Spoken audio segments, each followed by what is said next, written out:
Okay, what we're going to do is we're going to create a histogram for some quantitative data. It's quantitative data because it's numerical, and the histogram is going to look like a bar chart, except the rectangles are actually going to be touching one another. So that's the difference between a histogram and a bar chart, or one of the differences. This is problem number 34 from page 63 in your text. It says the following table presents the number of days a sample of patients reported a cough lasting from an acute cough illness. And we are going to construct that frequency histogram, and we're going to do it in Excel. So let's pull up the Excel worksheet where I have conveniently already put all of the data in here. All right, we are going to highlight the title of our data here, which is the number of days of the cough. I'm going to come up here to the top to insert, and I'm going to insert a pivot table. That's this one over here. And it's asking for the table range, which you can see has already been highlighted here with the dotted lines there. And I want to put it on this worksheet that we're currently on. I don't want, well, we can do it on a new worksheet. That'll be okay. All right, so just go ahead and click OK. That takes us to a new spreadsheet, okay?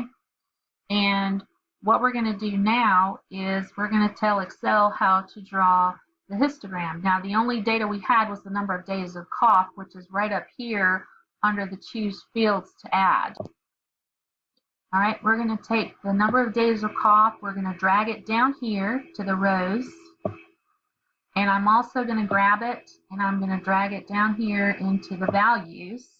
And now you can see I have my pivot table.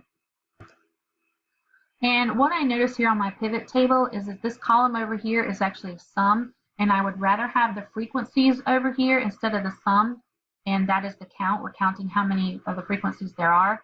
So I'm going to come over here on this side, I'm going to right click, and I'm coming down here to summarize values by, and we're going to come across, I want to summarize it by the count. So I'm going to click on that, and now I have my frequency distribution. Okay, now that we have our frequencies taken care of, we're going to come over here to the row labels, and we're going to right click on this, because now what I want to do is I want to group the data into the classes that are going to be represented in my histogram.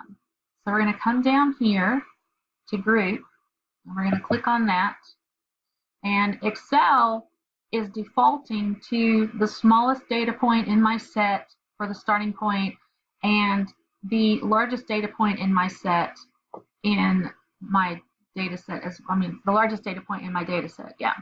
And down here by, this is the class size. Now this information is going to be given to you when you're doing your histogram most of the time. Sometimes you're going to have to decide. I'm going to change mine, but we could click OK, but you really don't want to have a class size of 1 because that doesn't really tell us a whole lot as far as the histogram is concerned. So what I'm going to do is I'm going to start mine at 10, and I am going to go up to 26, and I'm going to be counting by threes. And you see over here on the side, these are my classes now, and the frequency of the data points that fall within each of these classes. All right, now what we're going to do is we're going to go to make our histogram.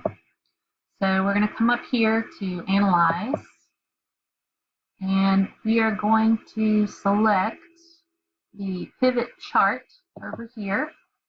And the one it defaults to is this clustered column. That's the one that we want. So we're going to click on that and say OK.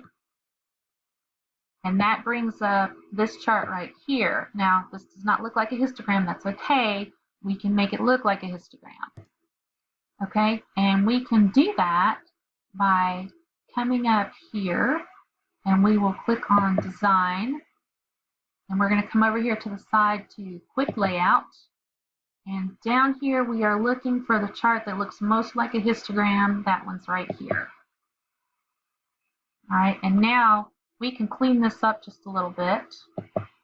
If we right-click in here, we can actually outline automatically all of the bars in my histogram, like so. And then we can change the titles for our axes and also for our chart itself. So we need to do that as well. Let's see, down here, these are my classes. And over here, this is our frequency. And then our title here, not total, but this is the number of days of a cough. And there you have a histogram that has been created using Excel.